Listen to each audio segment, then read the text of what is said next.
Some context. My girlfriend broke up with me just before 2024 began. I lost my job and had to move back in with my parents. When I first moved back in, I was at my absolute lowest. I weighed 200 pounds when all my life I'd been 145. I had a severe addiction to alcohol and Zaza, drinking and smoking multiple times throughout the day. I also stopped going to university, and my then girlfriend had already moved on in a matter of a week and was dating her university classmate. Obviously, my parents, who come from a long line of extremely strict, conservative, traditional Asian parents, were very upset. They were disappointed more than anything. It took a while, but I went back to school, shed the weight, got healthy, tapered off alcohol, sorta, and landed a pretty sweet role at a relatively strong startup in an emerging market, more than I could ever ask for. My parents don't trust me anymore. They only see me as a failure. All of our family and friends' children are either married, moved out, or working at some tech giant. It has really been a depressing climb back to normality. The whole way through was just my parents' lecture after lecture, telling me how much of a failure I am, how I was never going to get a job, never going to lose weight, never going to get married, never going to do this, do that, etc., etc. Even now, they still hate me. I feel like they really do. After about a year more, I should be able to move out comfortably. Today was the first day I took a step back and just looked at my life. I have been working hard and I feel like I'm on the right track. I was really happy. I took the day to just enjoy myself. I cracked open a beer and wrote something in my journal. In reality, it's just a diary. I was digging around in my closet and I found my old Legos. I know it's actually kind of pathetic, but I pulled them out and just started playing with them like I used to, creating scenes in my head, character development, and plot, the works. My mom and dad were both watching me through the crack in my door, LOL. At first I laughed, but they were angry. They saw the beer and the toys. I guess it was a very man-child moment. They berated me for about an hour. They told me that a 24-year-old should not be living at home, should be at least in a steady relationship, and should be making more than a $70,000 salary. They said I am an idiot and delusional to think that at any point right now is a good time to relax. I feel like I've explained my plan to them. I asked for them to trust me, but I just need to show it, I guess. A lot of people are telling me I am crazy to try and resolve anything with my parents because they are crazy, and that I am doing relatively okay career-wise, and to just focus on leaving their home. I love my parents. I want to try and be a good son and have them just be happy with me. I also really do feel like I need an outsider's perspective on where my life is at as a 24-year-old. Any advice would be greatly appreciated. Now, for a few comments before the update. Comment 1. Do what makes you happy, not what will please your parents. My father pushed me to be a nurse. I dropped out of nursing school and got a degree in business instead. He was disappointed because in his belief, a nurse was a much safer career path than business. Because that's the way he was raised. It's been roughly 20 years and he's completely different now. He has his own business as well as my stepmom. It took him seeing me succeed in business to change his perspective. My point is, I did what made me happy, and it dealt with my father's temporary disappointment. Hopefully your parents will eventually see your happiness and realize that's what matters. And if they don't, that's not your fault. It's their ingrained thinking. Comment 2. I am not Asian, but I am going to assume it is a cultural thing, that they expect you to have your life figured out right from the start. Your parents' expectations that you don't have setbacks in life are out of touch with reality. We all have setbacks. I saw a meme that said, the road to success is not linear, and it had a graph with a line going all over the place. And that is the truth. Life has ups and downs. You were a bit down, but now you are on the upswing. You are doing a good job. You are getting healthy. You are working. This mom is proud of you. By the way, we still build Legos as a family, kids 19 and 30. We got the Titanic a few years ago. It took them months to finish. Now for the update.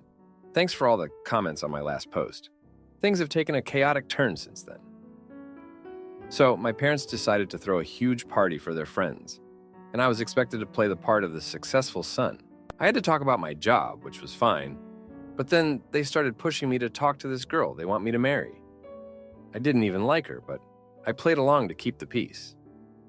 The next day, I found out that my ex-girlfriend had gotten engaged to the guy she left me for. It hit me harder than I expected. I was a mess, and in a moment of weakness, I reached out to her. Big mistake. She told me to move on and that she was happier than ever. That stung. Work was my only escape. But then my boss announced he was leaving, and they were bringing in someone new. I was nervous, but hopeful. Turns out, the new boss is the father of the girl my parents want me to marry. He made it clear that if I didn't play ball, my job could be on the line. I felt trapped. I started spending more time with the girl, trying to make it work, but it was all fake. My heart wasn't in it, and I was just going through the motions. My parents were thrilled, though, and they started planning a wedding. I didn't have the guts to stop it. Then, one night, I overheard my parents talking. They were in debt, big time. The party, the pressure to marry, it was all a show to secure a business deal with my boss through the marriage. I was furious. I felt used. I confronted them, and it was ugly. They said they were doing it all for the family, but I couldn't see it that way. I felt betrayed.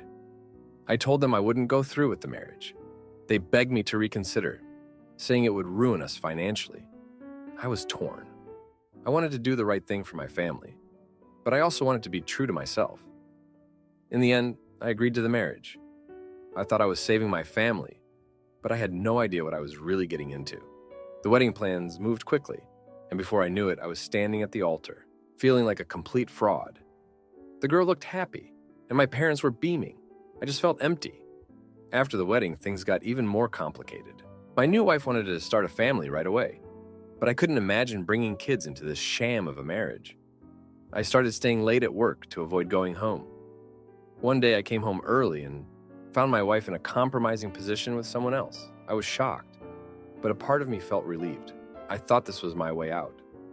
But when I confronted her, she turned it around on me, saying she knew the marriage was a sham and that she had her own reasons for going through with it. I didn't know what to do. I felt like I was living in a soap opera. I wanted to leave, but I remembered the debt and my family's financial situation. I stayed, telling myself it was the right thing to do. Looking back, I realized I made the wrong choice. I should have stood up for myself from the beginning. Now I'm stuck in a loveless marriage. My job is on the line, and my relationship with my parents is worse than ever. Thanks for reading. Am I the idiot for staying with my girlfriend after she accused me of cheating and then cheated herself? Okay, so to start with the story, me, 26-year-old, and my girlfriend, 22-year-old, have been together for the last 2 months. She has been cheated on in her previous relationship, and so have I. I have assured her that I know what the pain feels like and would never want to put her through such. Fast forward to last night, we haven't seen each other for the last 4 days as I was on a 2-day trip to renew my passport, and she was attending a 4-day dance competition with her parents. We decided to meet up after that. She came over and went straight into the bathroom. She was in there for quite a bit, so I started getting worried. I went in and she was sat on the floor crying. I asked what was going on and she told me she found a singular strand of green hair in the bathroom and proceeds to ask me who it belongs to. At this point, I was shocked and a little bit upset. I said I don't know, and I have no idea where it came from. She gets upset, starts screaming and accusing me of cheating on her. At this point, I'm still trying to make her think logically, as within the past 4 days, we were apart. I've had almost zero time where I'm not on the phone with her in transit or asleep. I try to calm her down, but she keeps screaming. I get upset too and start saying things like, she's not being rational, etc. She tries to leave. I try to stop her by blocking the door. She threatens to scream even more. I let her go. 5 minutes later, I go downstairs and she's still there. I tried to talk to her. She screams, "Fuck off," and walks away. At this point, I'm fed up, so I just go back to my apartment. She has proceeded to block me everywhere this morning. I actually have no idea where the hair came from. I haven't been unfaithful to her. I moved into this apartment at the start of the month, and she literally is the only person I have had over. I have 2 cats that have access to the bathroom, a bunch of plants, but nothing in that shade of green. I don't know what to do now to prove my innocence or where the hair came from, and I am feeling bad for getting upset. Small update. So I didn't mention earlier that she streams on TikTok because I didn't think that would be important to the story. But now it is. Obviously, my friends know what's happening and know about her, so they lurked on her stream to see if she would talk about it, and of course, she did. In her recollection of what happened, she made sure not to mention it was a single strand, failed to mention her tone with me when talking about it, and phrased it as wanting to have a conversation when she was all around just screaming and not letting me get a word out. She mentioned that I refused to get her an Uber home, and that was true at first when she tried to leave. But when I went downstairs to speak to her again and she screamed again, I said, "At least let me book you an Uber home," to which she declined with rage. She failed to mention that as well. She alludes to being unfaithful herself by saying she has someone on TikTok giving her her heart. I have no idea what that means. Nobody calls her out on that and just go with the mob mentality, calling me names and stuff. Now, all of this didn't bother me, but apparently she showed some of my texts to her. Only my texts, none of hers. And of course, the thread had my name on it. I'm not known by most people in her stream, but some do recognize me.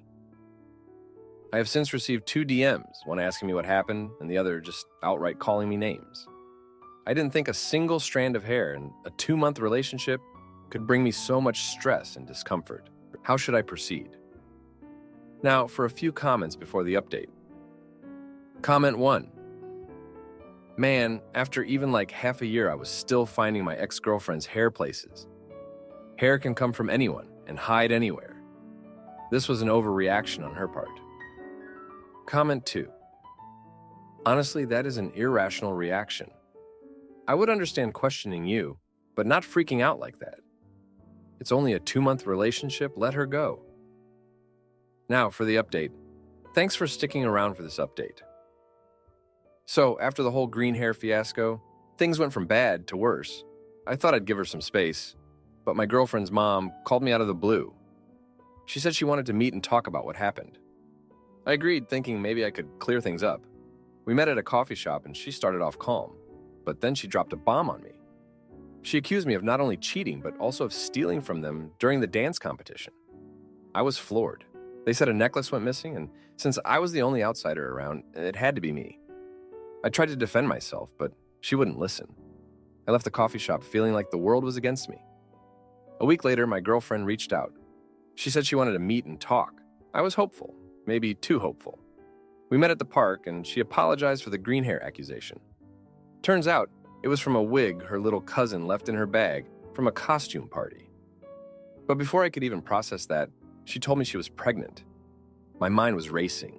We hadn't been careful a couple of times, so it was possible. She was scared, and I promised to be there for her no matter what. But then, my best friend told me something that shook me to my core. He had seen my girlfriend at a party, getting cozy with some guy from her dance group. The timeline matched up. It could mean the baby wasn't mine.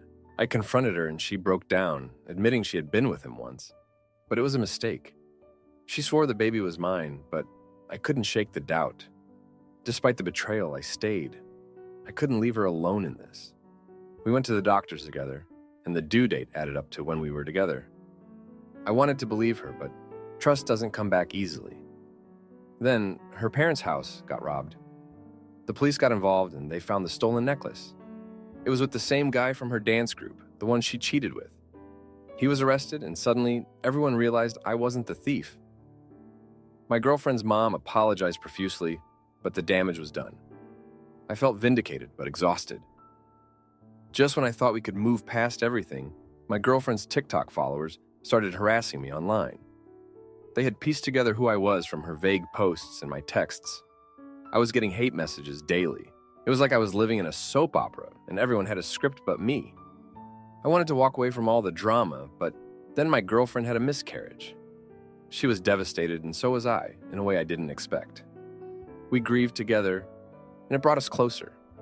I thought maybe we could start over, build something new from the ashes of our old relationship, but the trust issues lingered.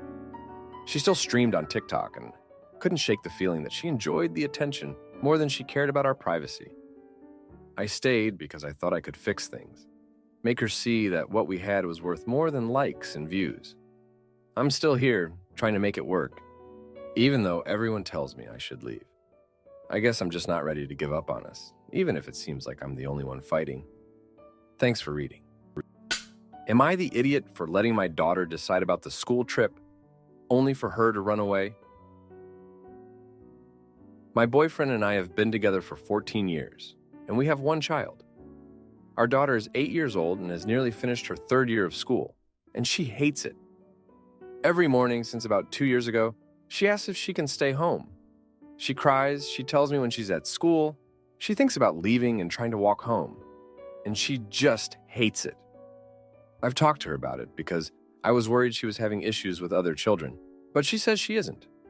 She has some friends, lovely little girls, but it doesn't seem to make any difference. I've talked to her teachers to see if they've noticed anything, but they say she's doing well. She's engaged, talks to her classmates when she is supposed to, does well in tests, plays with her friends during breaks. There are no signs that there are any major issues, but she really doesn't like it. I know that it looks like she's lazy, but she isn't. She loves learning. She's very smart and also can speak 4 languages. She reads a lot. She's very creative. She's not lazy. I don't think it's about the work, but that makes it more difficult. She is quite shy. She has friends, but I struggle to get her to speak to people she doesn't know well.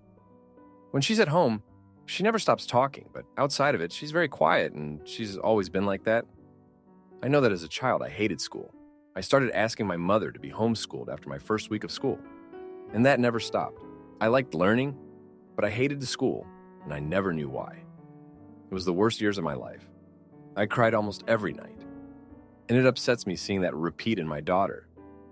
I spoke to my boyfriend and said I was thinking maybe we should consider homeschooling her. I told him about how she's been feeling about school, and that I think that it might be worth trying it. My reasoning is that we can always just try it next year, and if it doesn't work, there won't be much lost. Where we live, it is possible to do that, and it is just monitored. If needed, we could afford to get her tutors, and I know I could manage helping her with most of the work. I said to him that it was just an idea, and that I thought it was definitely something we should consider. He said that he disagreed, and that he doesn't want her being stunted, and it's something we all have to go through, and every child doesn't want to go to school. He also believes that it will take away social interaction and make hers worse than it already is. She has several hobbies and sports with plenty of other children, and she wouldn't miss out on that. I completely understand why he's apprehensive, but I truly think it would be best for her, and that trying it wouldn't hurt. It's difficult, because I understand why he feels like that, but I really don't agree. I hate seeing our daughter upset constantly, and I do think it could be a better solution for her, but I really don't know how we can come to an agreement, because he feels very strongly about this. But I also do as well, although I don't want to impose my feelings on him.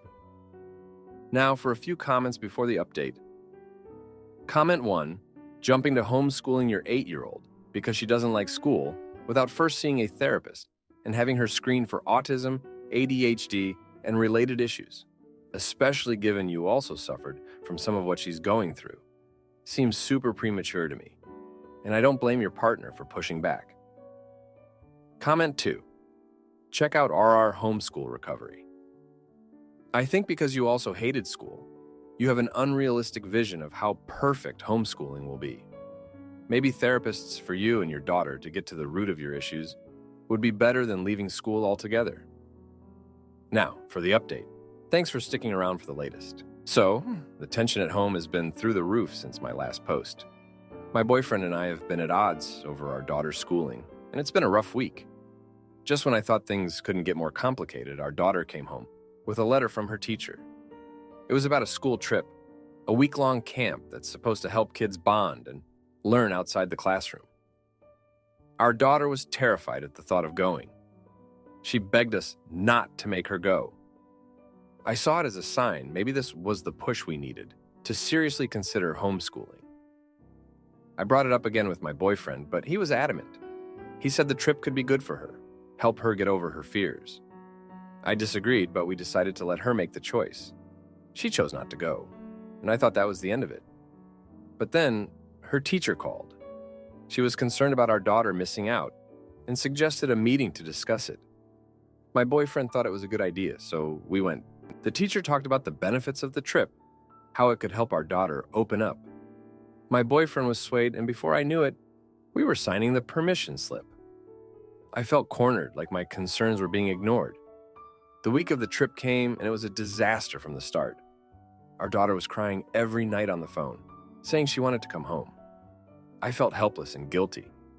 My boyfriend kept saying it would get better, but it didn't. Then, 2 days before the trip was over, we got a call. Our daughter had tried to run away from the camp. She was found safe, but it was a parent's worst nightmare. She was sent home early, and when we picked her up, she was a mess. She wouldn't talk to anyone, not even her friends. My boyfriend finally saw what I had been seeing all along. We talked long into the night, and he agreed to try homeschooling. We started making plans, looking into tutors and resources. It felt like we were finally on the same page, but life has a way of throwing curveballs. The very next day, my boyfriend lost his job. It was unexpected, and it hit us hard. We had been relying on his income to afford the tutors for homeschooling. Now, that wasn't an option anymore. We were back to square one, but worse. Our daughter was more withdrawn than ever, and we couldn't afford to give her the alternative education we thought she needed.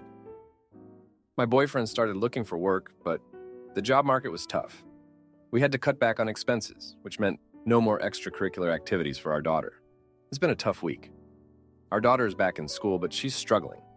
We're trying to support her as best we can, but I can't shake the feeling that we failed her. My boyfriend and I are trying to keep it together, but the stress is taking its toll on our relationship. I'm not sure what the future holds for us, but right now, it's not looking great. Thanks for reading. If you like this video, you'll probably like these too. Also, while you're here, please consider subscribing. It's your support that keeps this channel alive and allows me to make better and longer videos. Have a great day.